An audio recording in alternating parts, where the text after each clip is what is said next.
সাংবাদিক তুহিনরা ছিলেন আমাদের সমাজের বিবেক, কিন্তু সে বিবেকে কিনা দিনে দুপুরে কুপিয়ে শেষ করে দেওয়া হলো। আমরা বিভিন্ন সিনেমায় দেখতাম সাহসী সাংবাদিকরা জীবন দিত, তবু তারা অপরাধীদের প্রমাণাদি তাদের হাতে তুলে দিত না। সাংবাদিক তুহিন যেন সিনেমার বাস্তব চরিত্র। ভিডিও ফুটেজটি অপরাধীদের হাতে তুলেই হয়তো প্রাণে রক্ষা পেতে পারতেন তিনি, কিন্তু অন্যায়ের কাছে মাথা নত তিনি করেননি। চিন্তা করুন, তুহিনকে কতটা যন্ত্রণা দিয়ে মেরে ফেলেছে সাইকোগুলো। নাম প্রকাশ না করার শর্তে এক ব্যক্তি জানান, যখন তুহিনকে মেরে ফেলা হচ্ছিল তখন অনেক মানুষ ছিল সেখানে, কিন্তু কেটু মিজান স্বাধীন এবং তার দলবলের টোকাইদের হাতে ধারালো অস্ত্র থাকায় তারা কেউ প্রতিবাদ করতে পারেনি।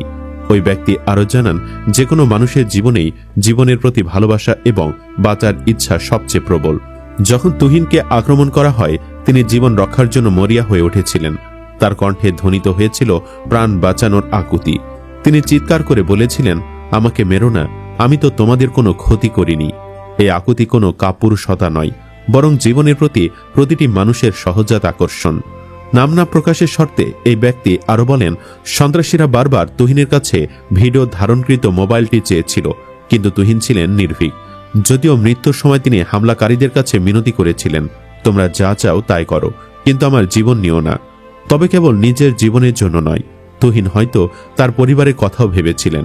একজন দায়িত্বশীল স্বামী, বাবা বা ছেলের পক্ষে মৃত্যুর মুহূর্তে নিজের প্রিয়জনদের কথা মনে আসা খুবই স্বাভাবিক।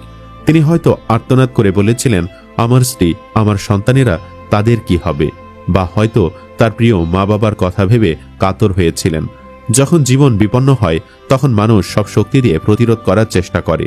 তুহিনও হয়তো তাই করেছিলেন। তিনি হয়তো শেষ মুহূর্তে হামলাকারীদের বিরুদ্ধে প্রতিবাদ জানিয়েছিলেন। তার কণ্ঠে হয়তো ধ্বনিত হয়েছিল প্রতিরোধের শেষ ভাষা। তিনি হয়তো চিৎকার করে বলেছিলেন, তোমরা অন্যায় করছো, তোমাদের এই অন্যায়ের বিচার হবে। তিনি হয়তো শেষ নিঃশ্বাস ত্যাগ করার আগে সৃষ্টিকর্তার কাছে ন্যায় বিচারের প্রার্থনা করেছিলেন। তিনি হয়তো মনে মনে বলেছিলেন, হে আল্লাহ, আমার এই অন্যায় মৃত্যুর বিচার করো। কিন্তু ঘাতকরা তার কোনো কথাই শোনেনি, অথচ অপরাধীরা এখনো বেঁচে রয়েছে। বিচারের নামে জাতির সাথে চলছে তামাশা। অপরাধীরা এখনো পুলিশ হেফাজতে থেকে সাংবাদিকদের দেখে নেওয়ার হুমকি দিচ্ছে, প্রিজন ভ্যানে মাদক সেবন করছে। শনিবার বিকেলে ভাইরাল ভিডিওটিতে দেখা যায় কেটু মিজান প্রিজন ভ্যানের গেটে দাঁড়িয়ে ধূমপান করছেন। তার পাশেই আরেক আসামি তাকিয়ে রয়েছেন। গাজীপুরের সংবাদকর্মী রেজাউল করিম পুলিশের প্রিজন ভ্যানে কেটু মিজানের হাতে সিগারেটের ছবি তার ফেসবুকে পোস্ট করে লিখেছেন, পুলিশের প্রিজন ভ্যানের মধ্যে সাংবাদিক তুহিন হত্যার প্রধান আসামি কেটু মিজান নেশাদ্রব্য পাইল কিভাবে? পুলিশ জানায়, তুহিন হত্যা মামলায় গ্রেফতার 7 আসামিকে শনিবার বিকেলে গাজীপুর মেট্রোপলিটন পুলিশ কার্যালয় থেকে গাজীপুরের অতিরিক্ত chief metropolitan magistrate Mohammad Alamgir Al মামুনের আদালতে হাজির করে 10 দিন করে রিমান্ডের আবেদন করা হয়। শুনানি শেষে প্রত্যেকে 2 দিন করে রিমান্ড মঞ্জুর করেন বিচারক। সেখান থেকে প্রিজন ভ্যানে করে কারাগারে নেওয়ার পথে কেটু মিজান ধূমপান করছিলেন। কেউ হয়তো সিগারেট দিয়েছে আদালতের চত্বরে, এটা তদন্ত করা প্রয়োজন। আমরা বিষয়টি তদন্ত করে দেখব বলেও মন্তব্য করেন তিনি। যদিও সবাই জানেন এই তদন্ত কোনোদিন শেষ হবে না। এজন্যই অনেক সাধারণ মানুষরা মনে করছে এদের কিছুই হবে না, ওরা বেরিয়ে এসে মানুষ কোপাবে কষায়ের মতো। তুহিন একজন সাংবাদিক হিসেবে সমাজের অন্ধকার দিকগুলো তুলে ধরার দায়িত্ব নিয়েছিলেন। তিনি জানতেন যে তার কাজ ঝুঁকিপূর্ণ। যখন তাকে ভিডিও মুছে ফেলার জন্য চাপ দেওয়া হয়েছিল তখন তিনি তা প্রত্যাখ্যান করেন। এই প্রত্যাখ্যানই প্রমাণ করে যে তিনি তার পেশাগত আদর্শের প্রতি কতটা দৃঢ় প্রতিজ্ঞ ছিলেন। মৃত্যুর সময় তার শেষ কথাগুলো হয়তো তার এই আদর্শকে প্রতিফলিত করে। তিনি হয়তো হামলাকারীদের উদ্দেশ্যে দৃঢ় কণ্ঠে বলেছিলেন, আমি শুধু আমার কাজ করছিলাম। এই কথাটি কেবল একটি সরল বিবৃতি নয়, এটি সাংবাদিকদের পেশার নৈতিকতার এক শক্তিশালী ঘোষণা। তুহিন হয়তো এই বার্তা দিতে চেয়েছিলেন যে একজন সাংবাদিকের কাজ হলো সত্যকে তুলে ধরা, এবং এই কাজ কোনো হুমকি বা সহিংসতা দিয়ে থামানো যায় না। তিনি হয়তো বলেছিলেন, তোমরা আমাকে মেরে ফেলতে পারো, কিন্তু সত্যকে মেরে ফেলতে পারবে না। এই কথাগুলো কেবল তার ব্যক্তিগত বীরত্ব নয়, এটি সাংবাদিকতার অমর আদর্শ। একজন সাংবাদিকের মৃত্যু হতে পারে, কিন্তু তার প্রকাশিত সত্য টিকে থাকে। তুহিনের ক্ষেত্রেও তার ধারণ করা ভিডিওটি মুছে ফেলার চাপ তার কাছে তার জীবনের চেয়েও বড় মনে হয়েছিল, কারণ সেই ভিডিওতে হয়তো কোনো গুরুত্বপূর্ণ তথ্য ছিল যা সমাজের জন্য জানা প্রয়োজন। সরেজমিনে ময়মনসিংহ গিয়ে দেখা যায় এখনও কান্না থামেনি তুহিনের পরিবারের। গাজীপুরে হত্যাকাণ্ডের শিকার সাংবাদিক মোহাম্মদ আসাদুজ্জামান তুহিনের গ্রামের বাড়িতে চলছে শোকের মাতম। বাড়িতে কান্নার রোল। তুহিনের বৃদ্ধ মা বাবার কান্নার যেন থামছেই না। তাদের সান্ত্বনা দিচ্ছে আশপাশের মানুষ। তার মৃত্যুতে এলাকায় শোকের ছায়া নেমে এসেছে। তুহিন হত্যার ঘটনায় তার বৃদ্ধ বাবা মোহাম্মদ হাসান জামাল পাগল প্রায়। ছেলের মৃত্যুর খবরে ক্ষণে ক্ষণে অজ্ঞান হয়ে যাচ্ছেন। কান্নার জড়িত কণ্ঠে তুহিনের বৃদ্ধ বাবা মোহাম্মদ হাসান জামিল বলেন, ছেলে আমার জন্য ঔষধের টাকা পাঠাতো, আমি সুস্থ আছি কিনা খোঁজ খবর নিত, অসুস্থতার খবর শুনলে মন খারাপ করত। এ ছেলে আমার কলিজার টুকরা, তাকে জনসম্মুখে শেষ করা হলো, এটা আমি সইতে পারছি না। তোমরা আমার ছেলেকে এনে দাও, আমার ছেলেকে এনে দাও, আমি সইতে পারছি না। তুহিনের মা সাহাবিয়া খাতুন বকুল বলেন, গত পরশু আমার ছেলে মোবাইলে কল করে আমার দুই নাতির সঙ্গে কথা বলিয়ে দিয়েছে। এরপর আর কোনো কথা হয়নি। আমার বাবারে কারা মানল, কি দোষ তার? তুহিনের বড় বোন রত্না বেগমও ভাইয়ের মৃত্যুর সংবাদে ছুটে এসেছেন। মাকে জড়িয়ে ধরে তিনি বলেন, আমি আমার ভাইকে কোলে করে বড় করেছি, কেন তাকে এমন নির্মমভাবে মারতে হলো?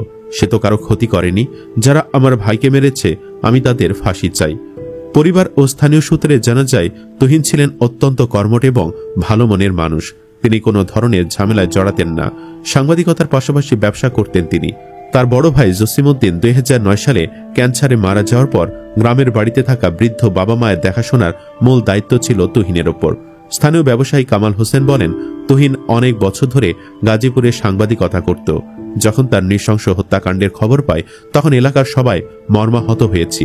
তুহিনের বৃদ্ধ বাবা মা এই খবর জানার পর থেকে বারবার মোর্চা যাচ্ছেন। আমরা এই হত্যাকাণ্ডে জড়িতদের দৃষ্টান্তমূলক শাস্তির দাবি জানাই। তুহিনের ভাগ্নে আবু রায়হান বলেন, মামা ভালো মানুষ ছিলেন। যারা তুহিন মামাকে মেরেছে তারা মানুষ নয়, অমানুষ। এমন করে কোনো মানুষকে কেউ মারতে পারে না। আমরা তার খুনিদের ফাঁসি চাই। স্থানীয় ও পরিবার সূত্র জানায়, ময়মনসিংহের ফুলবাড়িয়া উপজেলার 6 নম্বর সদর ইউনিয়নের 1 নম্বর ওয়ার্ডের ভাটিপাড়ার বাসিন্দা আসাদুজ্জামান তুহিন 2005 সাল থেকে গাজীপুরের চান্দনা এলাকায় স্ত্রী ও 2 সন্তান নিয়ে ভাড়া বাসায় থাকতেন সাংবাদিক তুহিন।